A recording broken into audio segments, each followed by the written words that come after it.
E ala I se launga I le suafa o le tamā, le alo ma le angang pa ia.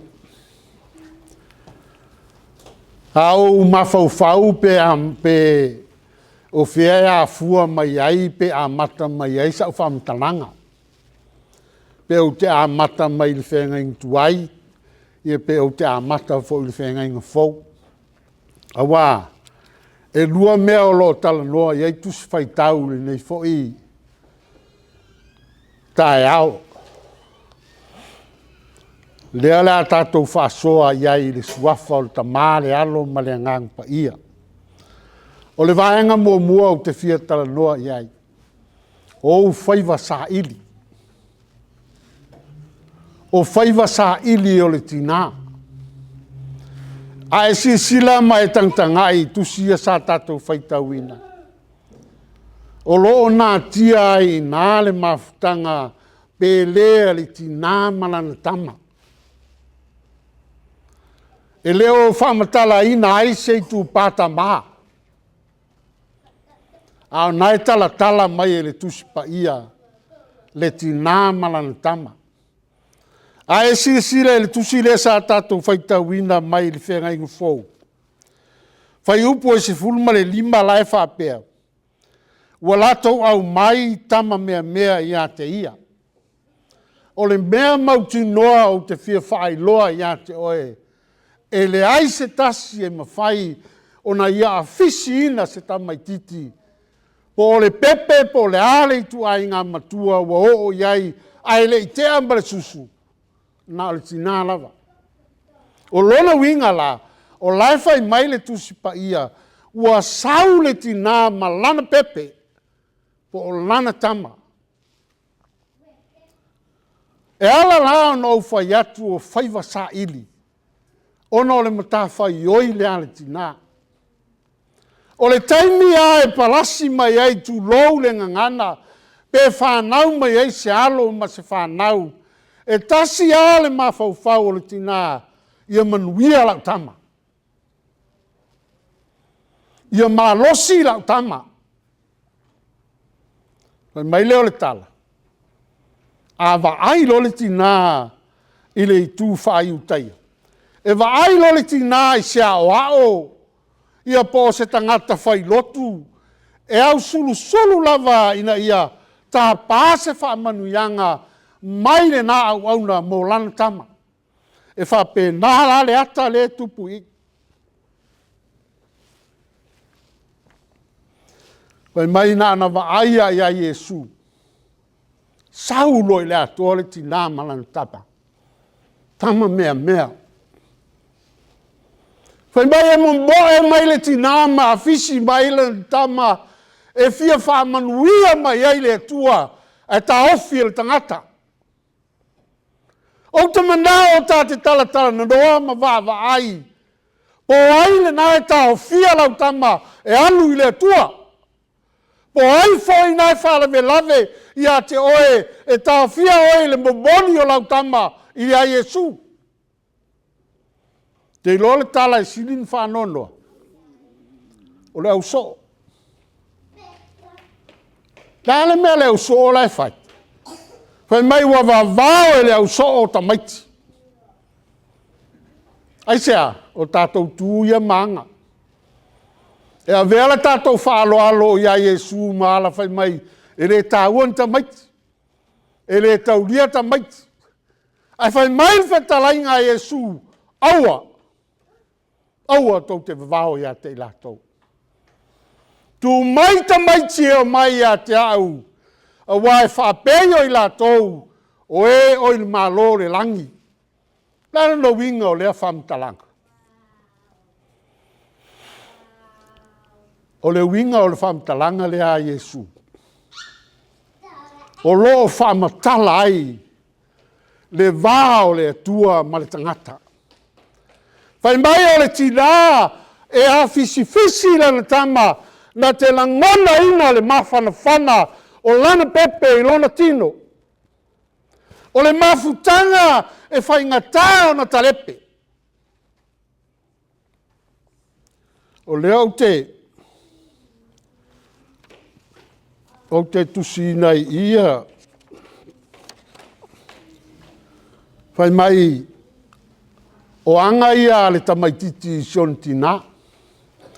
A whaila e a fisi le tina lana tama, ma la ngona ina e tātou, mai o tātou tina, le mawhanawhana, o ina e lema whai ai, o na e alu ese malau tina, o le fina ngalo na o le atua, o lai mo moli mai ina ia e mawhanawhana i le atua.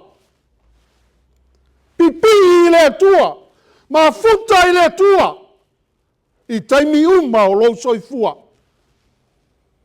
i le mafutanga whaatina ma whanau. A o lai mo moli mai ai le fina ngalo le atua, ia whaapena le tangata e alu i le malo le atua. O le tangata e mafuta ma le atua, o le tangata na te langona ina le mawhanawhana o le angangpa ia, o le tangata e whaalango-lango i le atua, e whesili i le atua, e tatalo i le atua, e tulivae i le atua. Whapena le winga i tātou i o tātou tina. E whai ale ta mai se o na. O na tangi e se ta maititi. E se ta mai o na whapele ta maititi. Daddy. Se a. Ai mai le lai titi te whaalongo ai le siu leo lea. Mami. E o ai lo ua tali i lele. Ti ngana no folon ta mama mātou ai wala au alo na mami. E whapena le fina ngalo le atua i lana whanau. Ia wala au i le atua i taimi uma. A souma o lo wola. Ai sea. Le anga o le atua e lofa. Wai mai leo le tala Yesu. E whaapeo i lātou. Ta ngata lai o i le malo. A e le mafuta i le atua. E le aiso wa manoa i le langi. A e le whalango i le atua. O le mea nai tupu i a tāua. A taitailo wola i sou poto ma sou ata mai. O te whailoa i a te oe whano. Ai o lo mafuta i lo tina. E ala le mafuta i le atua. O ina e te langona ina le mawhanawhana. Salo ai a tātou mātutua. A o lo soifua o tātou tina. Ki ngā ona whaia tātou whanau. Ai a e ta oto ai le whatawhata o lo tina. Te langona ina le mawhanawhana. Mai leo le isi manatu leo di tusi. Ia tātou maua le loto whawhetai. O le whawhetai le tusi i le tala noa i le whenga inga tuai. Le tala noa i le le tusi o Samuelu. Whai mai o le whawhetai a le tina ina ua tani le atua i lona manao.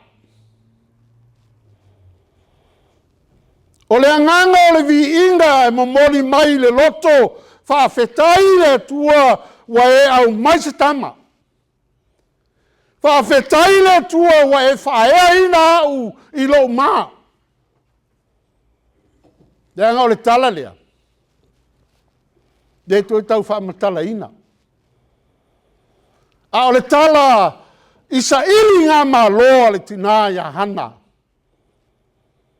Se ia tō mai o manuia le atua. Tangi. Ana pongi. Tō tūni i le whale o le atua. Au mai sa tama. Aisea. Wa o le la wā maa ia penina. Wa o le la wā tau ave le tau emu o penina ia teau. Ai mai se o le lalolangi. O te manao whailoa ia te oe. Na o le atua, na te lavea ina oe mai li tau emu o le lalolangi. A o tau emu nisi ia te oe ono Yesu. Whai ei, praise the Lord. Aisea, le anga o le fuafuanga le nā le atua. Mai leo le tala ahana e peo na tātou mori, tātou whaitawina. O le nganga whawhetai e whatino. Sau hana i le atua, whai mai e sau e alu i le whale o le atua, o le mea wa uma o na whasino e le atua, e tu wai lo suafa. Ai te iloa la le mea la e sau mahana. Tolu povi. Tolu povi ma le efa, o le whalawa, ma le whangu waina. Mai la le whamtalanga tau tenu nome. Tolu povi na o se tautonga ua whaia, o se tautonga whapitoa. A e saula e te alu e osi lau taulanga, tolu povi te sau maoe. E lua povi ma le osi taulanga. Ai tasi le povi e susunu e whaia i lau taulanga. E mana ia fo i lea se i tatou vava ai mutilu tilo. Po fia ni povi o e a vea more atua. O le asa te leo lau alofa i le atua. O le asa te leo lau whawhetai i le atua. I manuia wa e sapi ai. Fia au ta vale nei e. Tō fia lau whanau nei e. A o e loa whawhetai i le atua. E le whapea wa wau whai atu se au mai aini pofi. Le ai o le te leo lau whawhetai i le atua. O le te leo lau alanga ma lau vi inga e ave i le atua soifua. O na lona alofa i a te oi. Le sa whaatino e hana. Mai o le efa whalawa o le whamtalanga o le mea 5 kalone. Le upu efa. Ma le whangu pau waina o le pau e sui i pau o manu e utu e le waina. Le sa whai e le whata oto a Yesu. Au e te utu ina le waina tuai i le whangu pau fau. Le anga e pā.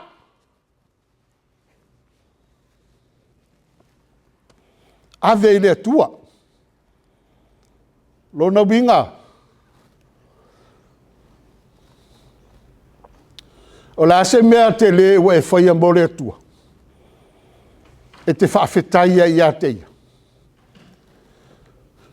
O le ase mea te le ua e whaia i o mātua. O le ase taulanga la poa ua e avea i lautina e te whawhetaia ai lona alofa. Lona puti puti o lau soifua o e laititi. O le tala le sa fai le fai i le tala tusi a Samuel. Ai fai mai le whamata o pusiri siri ina. O le tamaititi. O le ola o le tina. Ma lona lumanai. O lona winga le whamatalanga. O le tamaititi le tina o lona ola.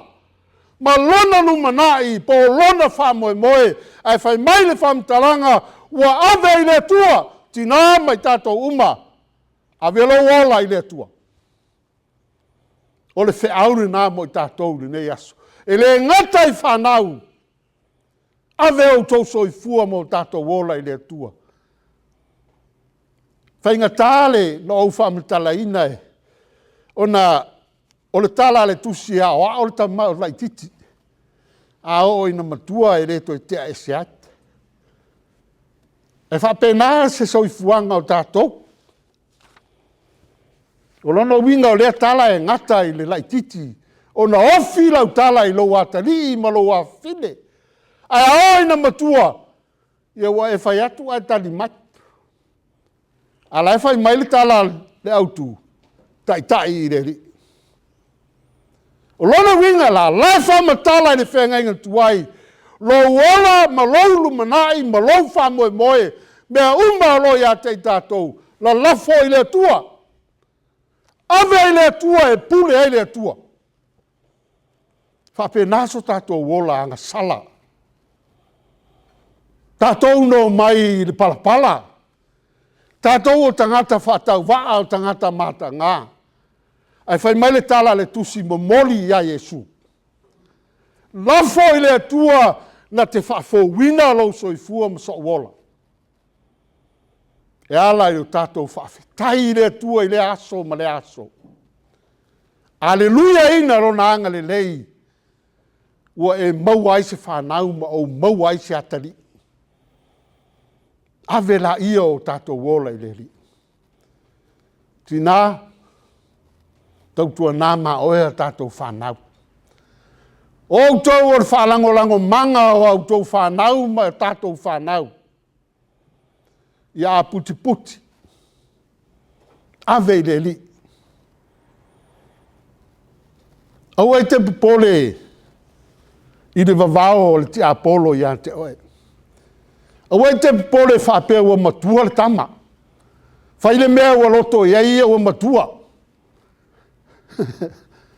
Pai mai le tala Yesu. Tu maita maiti o mai a te.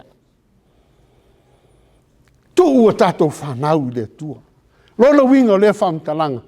A winga lo atari ima lo a fine fialu se lotu Jesusa. Ave lotu. Ai leo le vinga o lo whanau e fialu le lotu le safe mai. Whaave lave o le saula kapi. O tau te whaave lave o le saula ata. A le winga nā le fitalai ngā Yesu. Tu mai ta maiti. Ai sea, lou wha moe ma lo tatou lumanai. Tu ya Yesu. O ia na te teu ala. I lau soifua ma lo tātou wola. Le sa ili ngā mālona ia sa ilia i le sa tauro. Tātou wo e talia o ia. Tātou wo e talia lona maliu. Ma lona toe soifua mai. Ia whai tātou mana whanau. Suafo Yesu. Amen.